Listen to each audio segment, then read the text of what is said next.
This is day 5 of recording myself to improve my speech. Continuing where we left off, we'll continue our study of The School of Life by Alain de Botton and The Psychology of Money by Morgan Housel. Now, since last time, I've covered some considerable ground in The School of Life, around 30 or so pages. So there's quite a lot of ground to cover. So in interest of covering what all I've read, I'll be skipping over the minutiae and some details. Now, we were in the subsection of relationships, and with how far I've reached, I've now concluded this subsection. What did the latter half, the part that was remaining, talk about? Let's talk about that. The first section discusses how our popular conception of how relationships work is inherently flawed because it leaves out all the banal characteristics of life. It leaves out all the trivialities, all the little things one has to negotiate, like which movie do we go to watch, who does the laundry, who makes the dinner tonight, for example. So, by leaving these things out, they are not part of this discussion of what kind of struggles are permissible in a good relationship. We are all very willing and very ready to allocate a lot of energy and resources to solve the sophisticated problems in real life or in relationship specifically. However, because we were never uh, we never perceived it through the lens of, well, the banal problems of life, though they might be very trivial, have a profound effect if you let them compound. So this is a perspective shift we might be interested in taking. It moves on to talk about some of our expectations we might have from relationships. We might have thought that it was meant to be more. There was more out of this relationship that we were supposed to get. It was meant to be nicer. And the author hypothesizes that this might be because of the way we've grown up. Now, parents set unrealistic expectations for what we might expect from the next relationship in our life, in which we are meant to feel equally deeply loved as we used to back when we were children. However, a key difference from childhood to our current relationship is, as children, we had very simple needs, very easy to understand needs, and a good parent wouldn't have much trouble realizing the need and fulfilling it thereafter of simple things like warmth, attention, food, comfort, and so on. However, as adults now, our needs become much more sophisticated. They're nuanced, and it's nearly impossible to tell if we do not communicate it. And so, with this realistic view in mind, we should attenuate just what kind of expectations should we place on relationships, and perhaps expect it to be a little less nicer. Right, moving on. The next section is perhaps the first section in this book that I completely disagree with. It's on keeping secrets. The case is made that when we come into a relationship, a whole avenue of being able to express truth is open to us. Suddenly, we don't have to suppress the reality of who we are. We can truly say just what we think. Our weirdest kinks, our deepest desires, our most unconventional thoughts are welcomed and encouraged, and they are open to expression. And our partner listens, and we feel that our whole being, the full range of our being, can be fully expressed. And this experience is sublime. However, this might set false expectations, not false expectations. However, this might set the expectation that honesty and a good relationship are inextricable. They cannot be separated. The author says this isn't so true, and we might want to reconsider it. The case is made that people who want at all times to have their partner experience the full range of them are not necessarily acting in the spirit of love. Whereas people who might hold off, keep secrets, in the interest of keeping their partner away from hurt and wounding them, might actually be acting in the interest of love. And so, why do I disagree with this? I strongly believe that any and all relationships should be based on authenticity, trust, and most of all, honesty. I, I would agree with the author insofar as the point is about how we communicate the truth. But I would disagree with the author insofar as he makes the claim that we should not communicate the truth at all. It is the case that the truth, or what we think the truth is, needs to be delivered in a thoughtful manner. It shouldn't necessarily be the first thing we pounce at. That disregards what the other person might be most receptive to, and it's not a very relevant way of helping them if that is our intention, and which it should be in the spirit of love.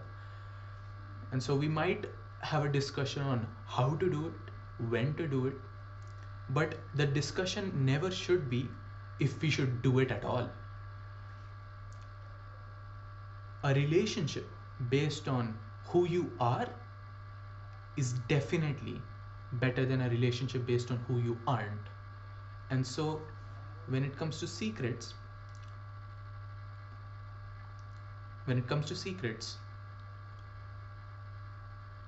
the whole point is navigating the landscape of truth to deliver the truth at the right time and in the proper way. But the question will never be if we have to deliver it or not. Right. Another thing that is discussed in relationships is the wisdom in compromising. Now, we might view in our romantic perception of how relationships are meant to be that any relationship that exists or is comprised of compromises is one worth some condemnation. It's definitely not something you'd be envious of, and certainly no one is looking at such a relationship and deriving any sense of wisdom from it. And so we are invited to consider an alternative.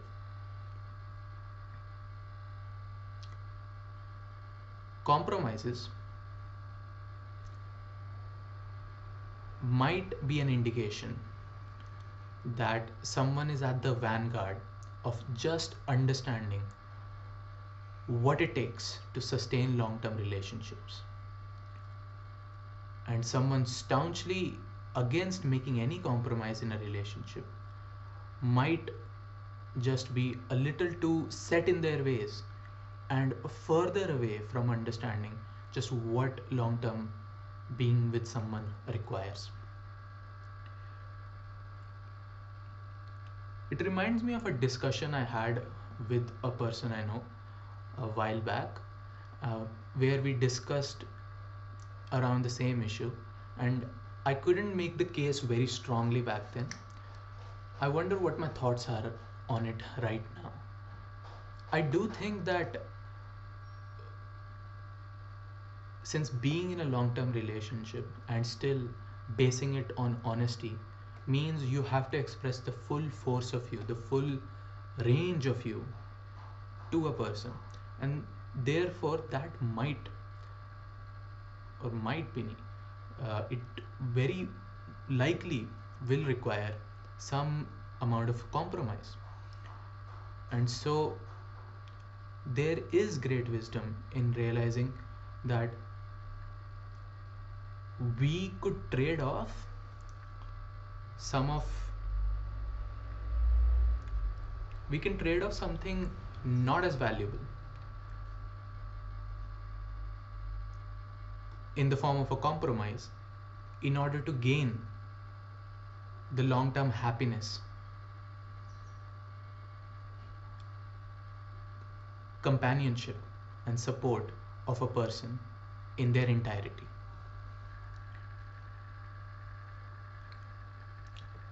The author ends the whole subsection on relationships by talking about the consolations of friendship. Interestingly enough, and very obviously so, the whole conversation of relationships has mostly been focused on the romantic case. And in the end, we are offered this nuanced perspective on friendships and how the lack of which, or rather a lack of understanding of friendship itself, might be causing some troubles elsewhere, and how a proper understanding might be very helpful across the board in relationships.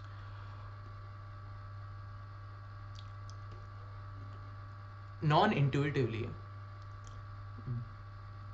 the author posits that many of the merits or things we cherish about romantic love might actually be more strongly and more appropriately found in friendships.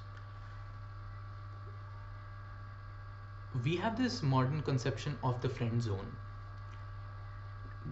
Becoming a friend at the end of a date, for example, might be one of the most insulting things that could happen, according to the way we perceive it now, here and now. Now, that idea is rather critiqued.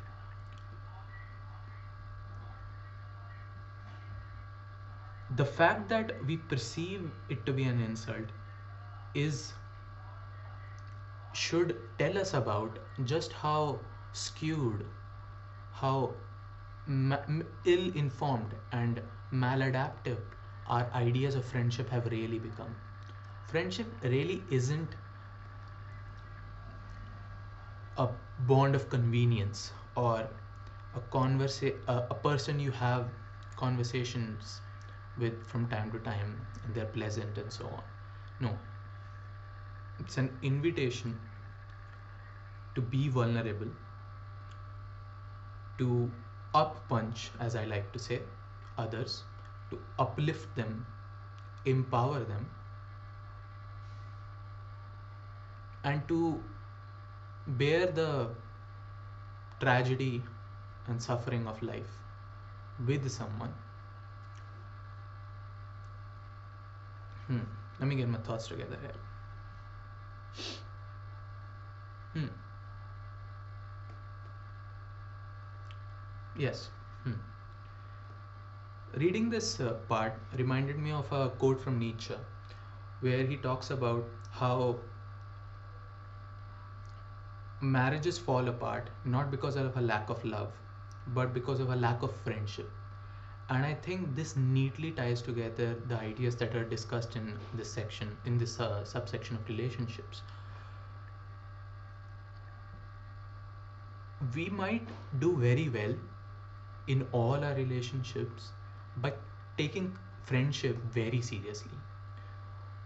It might be in our interest to let go of the idea of friendship as some bond of convenience, to really think about how we might be good friends, better friends. Just a sec. Yeah, continuing. How we might be better friends and have that carry over into the rest of our relationships, including romantic ones, including marriages, and realize that what we invite friends into our life for is broader than what has been given credit for in the modern discourse. Moving on, the penultimate section of this book discusses work, which I've read partially. The section starts with discussing something I suppose a lot of young adults find very relatable, and it's something akin to imposter syndrome. It's this feeling that, well, there are people who accomplish and overcome obstacles, but we are not in that category. And somehow, when we find ourselves in such positions, there cannot we cannot help but feel feelings of gross inadequacy, and we are we're invited to discuss how this feeling might have come about and what could be a possible antidote for the same. The hypothesis is, like many others in this book, focused on childhood. It talks about how parents in our childhood appear as this competent and able person, and they are so far away, so different from us. Their activities, they would rather sit inside the room and discuss things rather than whiz around and have fun or do some shenanigans. So, this kind of early childhood temp- tempering of our psyches makes us think, well, here's a set of people uh, who are the most able, and we are so apart from them that we cannot possibly think of being them. Now, it's debatable if that's correct or not, but I think more value is provided in the antidote they offer. It goes something like this: we're invited to consider just we're invited to consider the commonalities amongst people of all types. Just a second. I would like to refer to a section of the book. Hmm.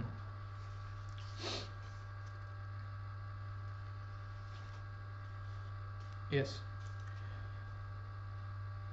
We're invited to consider that the commonalities amongst people of all types. Even the most well accomplished,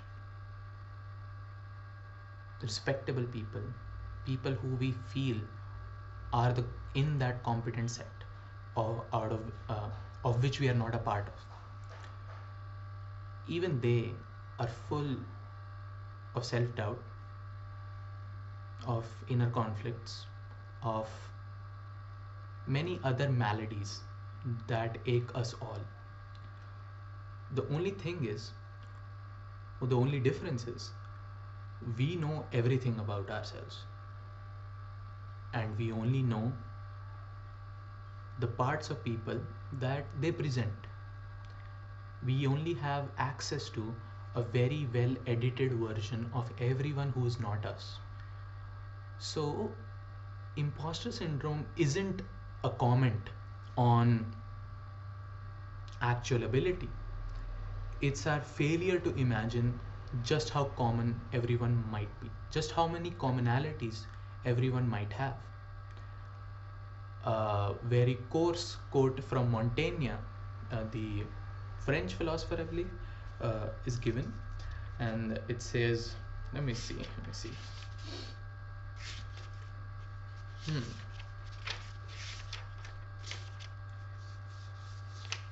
Yes, kings and philosophers shit, and so do ladies. And so, if we were to extract the value out of it, where we might replace these people of importance with the modern archetypical successful people, CEOs, professors, and any person who is at the top of the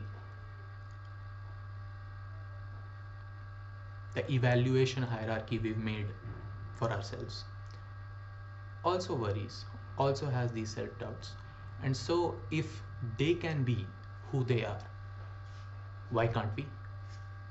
We do not have to so firmly exclude ourselves from that set on a false presumption. Lastly, the section I read was on fame. It discusses that actually desiring fame might be a very bad sign, or not. It doesn't phrase it like that. Rather, it says not desiring fame might be a sign of good parenting, of a child who's gotten sufficient attention in their childhood and therefore doesn't grow up aiming and wanting strangers to recognize him or her as a basis for feeling satisfied in life. Much of the desire to be famous might be stemmed in this lack of recognition or lack of love we were given when we were children. However, very cruelly, being famous doesn't get you that. All being famous does is get you more attention. It doesn't guarantee the love and respect part. And haven't we seen many celebrities who come under the scope, come under notice? They receive attention, but are they receiving love and respect? Certainly, every small action by them is criticized. And there are, imagine knowing that there are a whole swaths of people who loathe you and you mean them nothing but goodwill. So, what can be done? For people who are not famous, the best thing to realize is to let go of wanting to be famous. Of we might end up famous as the consequence of our actions, but of having that as a raison d'etre of our actions and our work is probably futile, because what we're aiming at is the love and respect, and expecting that from people we do not know is a futile exercise. For people who are famous and happen to be reading this book or listening to me, the advice is to pay less attention to this noise and realize if there is a deficiency of love and respect, the false place to expect it from, the incorrect place to expect it from, is from strangers. It is only going to stem from individuals, and those individuals perhaps need to be selected, but they certainly cannot be vaguely everyone. Certain criterias might need to be placed, and we need to tune out the rest outside those criteria. So yeah, this was the School of Life. Now moving on to the psychology of money. Very interestingly, the 8th chapter, we left off on the 7th, the 8th chapter very neatly transitions from this discussion on fame. The chapter is titled Man in the Car Paradox. It says, think of the experience you have of a person riding in a Porsche or a Lamborghini. The author shares his own experience. You look at the car, at best, you look at the car and you think, I wish I had that car sometime in the future. You never really pause to envy the person. You never even have a thought about the person who owns the car. And so this is taken as just an example to illustrate the point that no one is as impressed by your riches as you are, and no one is invested in your own narrative as much as you will be. And so this desire of wanting love and respect, quite like the idea in fame, wanting love and respect because of the riches we have, is a false one. it the love and respect we want lies elsewhere. It does not lie either in being famous through our work, or through having all these luxuries and have people perceive us as important. These are the wrong places to look for them and can only lead to ruin. They lie with individuals, and I found this very beautiful that both authors would approach this concept from very different angles and reach the same conclusions. And yeah, moving on. Building on this idea of the perception around wealth, the ninth chapter discusses wealth is what you don't see. Interestingly enough, as the title says, it talks about wealth. This is the first time we've been given an explicit distinction between being rich and being wealthy. Rich, according to the author, is the present tense. It's the paycheck you're getting and the money that's coming in. Wealth is more about accretion, about accumulation, about the long term. A very insightful sentence, I would say, was that when people think of being a millionaire, they are really talking about being able to spend $1 million. And if you spend $1 million, you don't have $1 million left with you, which is the opposite of being a millionaire. And so this idea of wealth being whatever isn't all this showy, a rich, materialist, not materialist, but all these expressions of of spending money, we are invited to dissociate the idea of wealth from that and rather associate it with savings and accretion and the long term.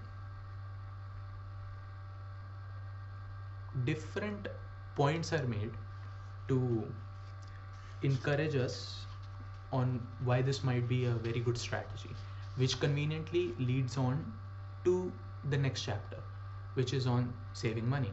Chapter's titled Save Money. Having talked about what wealth is and what should really concern us, the long term, the accretion, and the $1 million example, for example, the wealth would be to keep the $1 million, not to spend them and not have them anymore. We are given strong reasons on why we should concern ourselves with saving money. The core idea of all the different reasons, I think, is, well, as we go along in life, the market will vary, the jobs you'll have will vary. If you make investments, the stock market's bound to fluctuate. What is in our hands?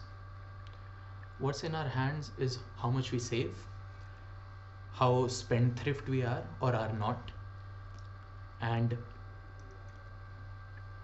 what kind of mindset do we adopt to the money at hand. The author makes an observation that professional investors will spend 80 hours a week to increase their earnings via their investment by 0.1%, while there are 2 to 3% that they are losing upon simply because of lifestyle, because of the way they carry their money. So if no, so frugality is encouraged. Now you might say, what's the point of having money if I'm not gonna spend it? Then the discussion moves on to talking about something that's been discussed in a previous chapter, which was time and freedom is the biggest dividend money can provide you. In living a frugal lifestyle and focusing on wealth over riches, and not caring about uh, the love and not trying to find the love and respect by spending and buying fancy things, by living this kind of lifestyle, I lost the thread. Hmm. Yes, by living this kind of lifestyle, what we will have is flexibility. When, when if we do have savings, when we do lose that job because of some recession, when an investment goes south, when any adverse health situation happens, we can make wiser and less desperate decisions and avoid devastation altogether. We can, in fact, even make good investments when all around us are being desperate and panicking. Furthermore, we get to decide on how to live our lives, how to spend time, how to essentially we'll have been more empowered because of living frugally with our money. We'll have the flexibility to make the important decisions, and saving is a tool to get us there. So all in all, think these two books are nearing their end now, and I'm considering the next video might be after I finished all of it. I'm still thinking on that. It might turn into a book review. Let's see where that goes. So far, there's been incredible value I've derived out of the School of Life. And the Psychology of Money, although I think it seems to be talking about the same thing, has certain sentences that resonate with me. And so, it'll be interesting to see what I think and what my views are by the time it's all done. I'll see you guys next time.